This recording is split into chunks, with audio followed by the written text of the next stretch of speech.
Well, hello. Welcome to SLP240 Module 4. So this module, the focus is on accessing AT and AAC.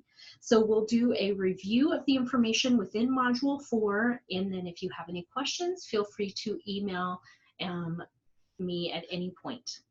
So in Module 4, we're talking about how individuals access their different types of communication devices, how they might access their computer. So the first presentation talks a little bit about that. It has some of the definitions, which we've already talked about in a previous module. So that's just a review of some of the things you're already aware of. And then it moves into the two types of access. So there's direct access, which is when you are using your mouse, using your keyboard. So we're all very familiar with that type of access. Some people can use that direct form of access, but others sometimes need to point or type using different types of their body, such as their fist or toes, their finger, eye pointing, but they're still directly accessing that material. We all use eye pointing from time to time. We look hard at a person, at an object. We sometimes have individuals that are on our caseload that have little control over their bodies. So eye pointing is sometimes something they have really good control with, so it can be quick and very efficient for them. So if they're looking at a cup of coffee, maybe they want a drink of that cup of coffee. So many people are able to use that eye pointing to access their devices. There's some pointing devices, so computers and other things have a different types of pointing devices that you can use. So there could be tracker balls or roller balls, a different way to use something other than the typical mouse that we see. There's also light pointers and infrared pointing devices that people use to access their device that they wear on their head. It transmits a beam that then helps them control that communication device. So these, again, are something that you need to have some good head control to be able to use, but it's a great option for many of our individuals who use AAC. We also have to think about, do they need some type of adaptive keyboard to be able to access that computer? So do they need a key guard? Do they need larger keys? Do they need the keys arranged in an ABC order versus the QWERTY order that we find on our typical keyboards? Do we need to change the response time for how long they maybe need to hold that button down before it, types in that letter that they're typing? Again, that keyboard, so is there something they need to help them isolate those keys a little easier? There's expanded keyboards, there's mini keyboards, ergonomically designed keyboards, so lots of options when it comes to how we adapt the keyboard. So all of those things are kind of that direct access that our individuals use. Now we're going to talk about indirect access. So this is scanning. So many of our individuals have to use an indirect access method, like scanning with a switch to be able to communicate due to their physical limitations. So these individuals sometimes operate a single switch or multiple switches to access their computer or their device. The device or the computer has to accept that switch input and have a special interface box to be able to do that. And then the switch is placed near whatever body part they can control the most. So sometimes it's a knee, a foot, a shoulder, a cheek, their head. So different things can be used to access that switch. So when it comes to scanning, the person selects what they want to say by activating the switch to control a moving cursor on the screen. That scanning can be a difficult skill for the individual to learn, and most people are not able to use their communication device without a lot of training and practice. The switch user also has to learn when to press the switch and when to release it, and then what do they do if they've made the wrong selection, and so on. So there are a lot of key skills that have to come with that. There are different types of switches that we then can attach for that individual to use. So some are better at controlling different devices than others. So some may be used with their foot, they might be bigger, they might have different types of sounds that go with them for feedback to the individual. They might have a light touch required or a very heavy touch. So the most important thing is making sure that we get this right. So we need to make sure that an individual can access their communication device in whatever way they need to that's most efficient and effective for them. And that could change over time. So if somebody has some type of degenerative issue going on where they might be losing some of their physical capabilities, they might have to move to scanning, but maybe at the beginning they have direct selection. Sometimes we also have to think about that position they're in. So are they lying down? Are they sitting up? Where are they at most of the time? What do we do if they move out of their wheelchair to make sure they can still access that device? Because if you can't communicate at all times, it's not very functional. So getting that positioning right, making sure that a team has looked at this, that you've involved all of those important people that we talked about that could be involved in our previous module.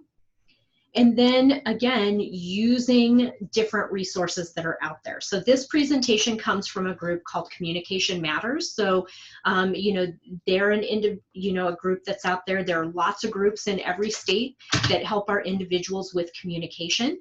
So, reaching out to them is a good resource to provide that information to your clients and to their families.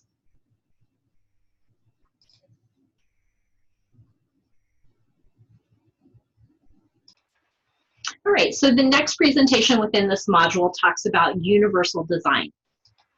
So when it comes to universal design, this is an approach, this is something that you'll hear, especially in schools, in regards to how we approach creating that environment, thinking about the things that are in there, and trying to make it as universal as possible for all individuals, no matter what their age is, their ability, or their situation. So when it comes to learning, we have to think about how do people learn and how do we make sure that we have created that curriculum for that universal design piece. We want to make sure that we are looking at individuals that have different types of delays and thinking about how do we scaffold that information, provide supports for that curriculum so that the individual can still access that even if they have a cognitive delay or some other developmental delay that could be impacting them. So making sure they still have the ability to learn everything that every other individual is learning. And yes, they may have to have that modified in some way, but we want to make it as universal as possible. So thinking about just good teaching strategies that should be in a classroom so that everybody can access what they need to. So this, of course, is a continuum, and I'm sure if you've ever been in a school, you see that different teachers do things very differently.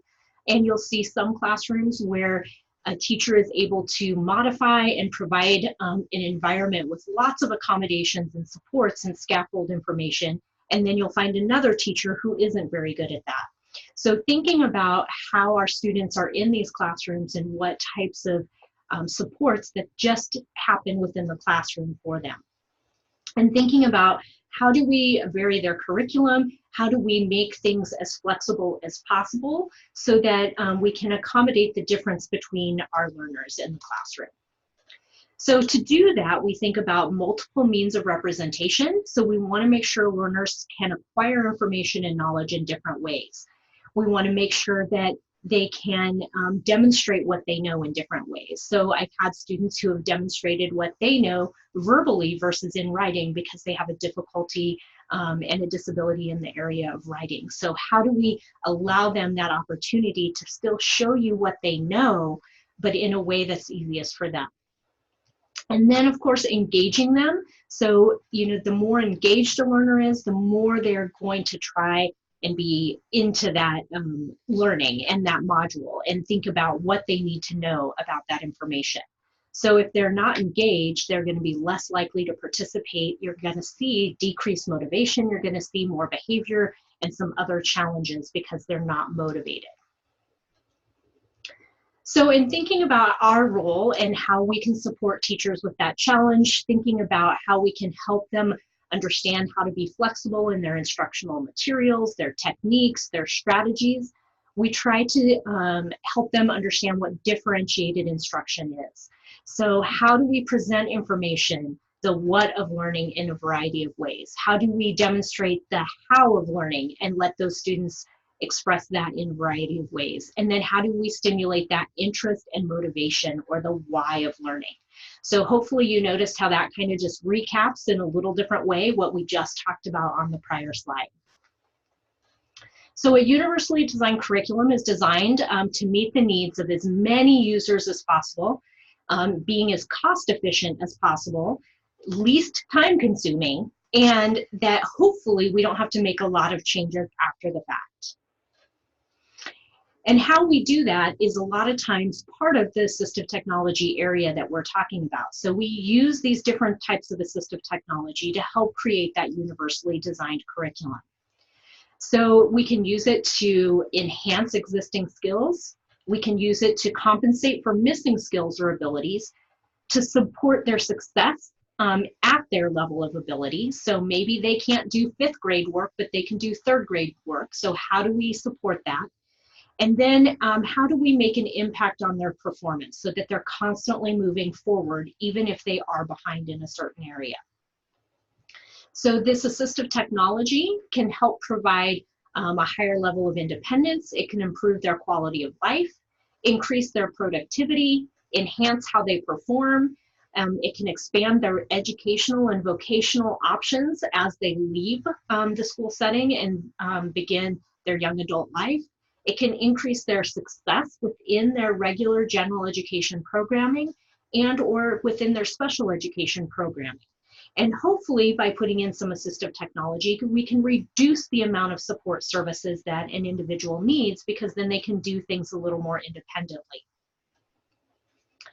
So when we think about how we should approach adding assistive technology, we have to think about an individual's IEP, so their individualized education program. So within that IEP, are there things that we need to put in place that are specific to that individual so that they receive that free appropriate public education, that they are educated within their least restrictive environment with as many of their general education peers as possible? And do they need any necessary special education supports, related service supports, or other things that can help them access school programs and activities? So it's not just about the academic areas, but how do they participate in those after school clubs, or how do they participate in PE, music, art, Spanish, or any other parts of the day that any typical individual of their same age would still be doing. So when we think about the access, like I talked about in the first presentation, we have to think about how they're going to access these different types of accommodations. So do we need to think about their positioning? And if so, what about their positioning do we need to think about? So if they're in a wheelchair, how do we make sure that their needs are met? How do we make sure that they are in the appropriate position for learning? Try and, bend over and, squish your abdomen and see how long you can talk within a classroom. So thinking about just how postural support and how individuals' respiration impacts their ability to participate in different activities if they're not in their correct position. And if they're not comfortable. They're sitting in a wheelchair for long periods of time. Do they get out of that wheelchair? Are they in a stander? Do they ever get out and are on different mats or have different things, different types of seating that they're put in within the day? And once you've looked at that positioning, you can often see where their attention to task, their ability to complete things, their breath support is often better, how they can manipulate objects with their hands. It all strengthens that area. All right, the next thing we want to think about is, do we need any assistive technology for their academics? And if so, where do we start with that? So there are a lot of different things we can look at within a classroom, within the academic area. So do we need to modify the presentation of information? Do we need to change the environment in some way? Do we need to change the time demands for that individual? So do they need more time? Do they need extended time to work on an activity? Do we need to change their materials in some way so it's easier for them to complete that activity? Is there a way to use groups or peers to help, or something we need to put in place to increase their attention, or to try and get somebody who is a little slow to start on an activity to get going. So using things like organizational strategies sometimes help. So sometimes they just need their environment organized. So, and maybe that means they need things in visual form versus in writing. So they need pictures of the steps for an activity instead of, words and a teacher, just instructing them verbally. How do we set that up? How do we think about putting those strategies in place? And then the next slide kind of goes through some examples of some of those things.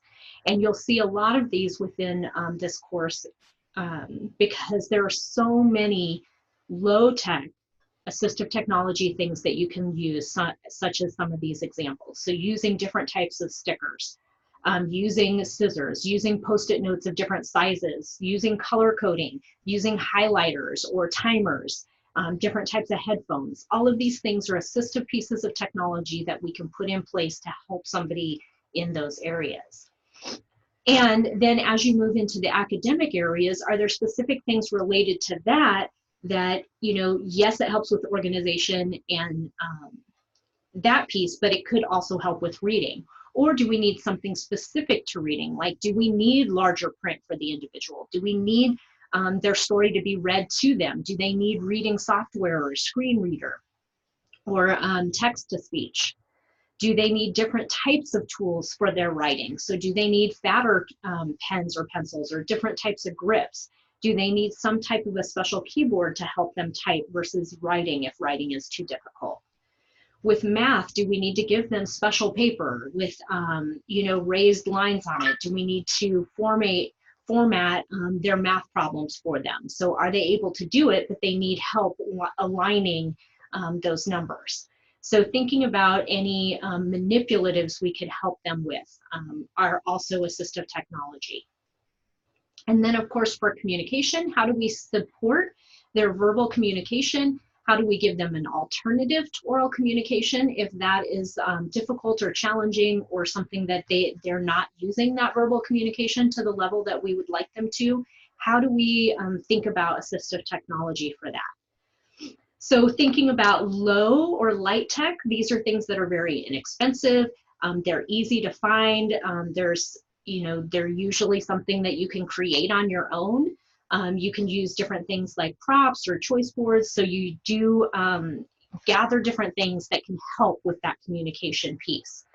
Using different types of displays, communication books, putting pictures in a place where somebody can look at those or touch them versus saying different words. And then as they need more high-tech communication, that's when we get into what we've talked about in the last module, where we're looking at those voice output devices, those things where they're typing in a message in some manner that then is verbally being spoken for them. The next few slides go through some other assistive technology, things that you might think about that maybe you haven't heard of before. So even just having a different type of a mouse, changing some of the accessibility things on your computer, those are all pieces of assistive technology, and it can help our individuals with disabilities. So thinking about, do we need to move how they access that computer? Can their wheelchair roll up to the computer and fit under the table? I've seen that challenge a lot where, nobody's thought about the fact that their wheelchair doesn't fit into their desk. So how are they going to access that, that computer or that information that they need to be working on if they can't even comfortably get in front of a table?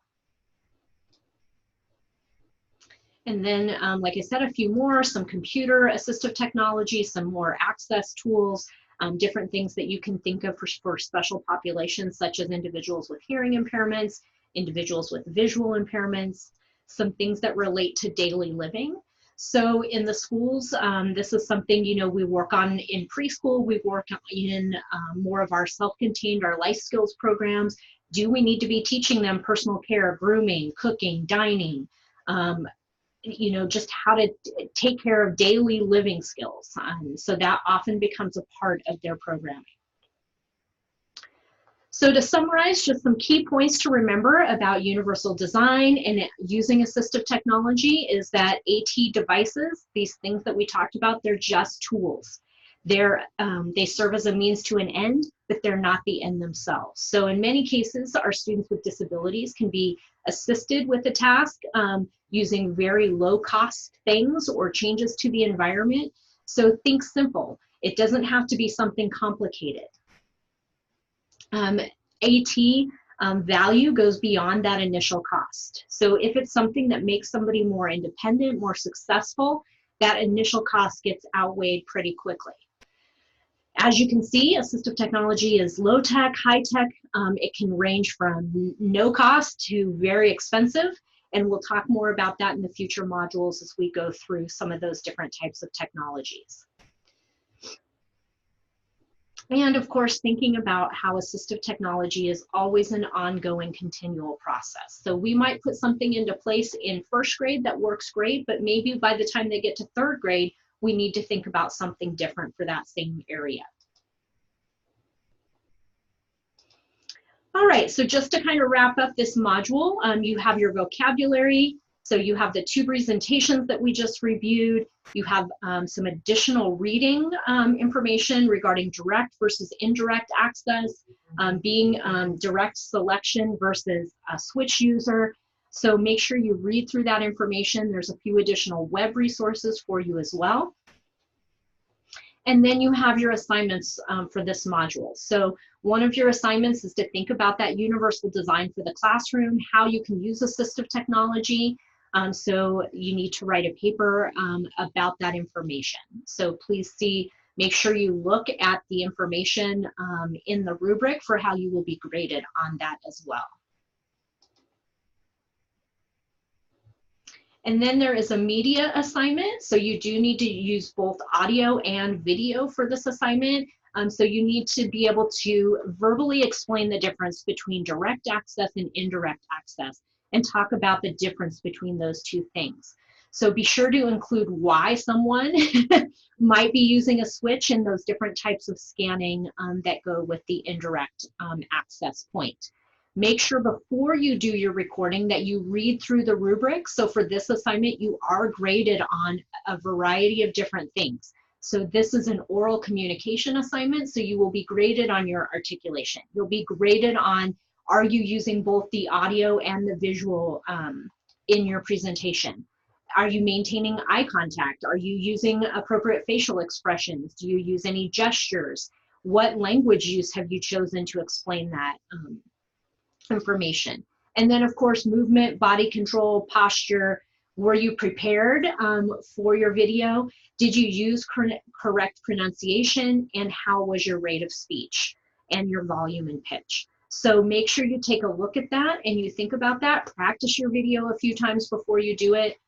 This is a communication field, so if you can't present information verbally using those things, it will be very difficult for you as you're working in the future with your supervisors. And then the last thing in the module is your quiz for the week. So take a look at that. It is worth 50 points, and then that rounds up Module 4.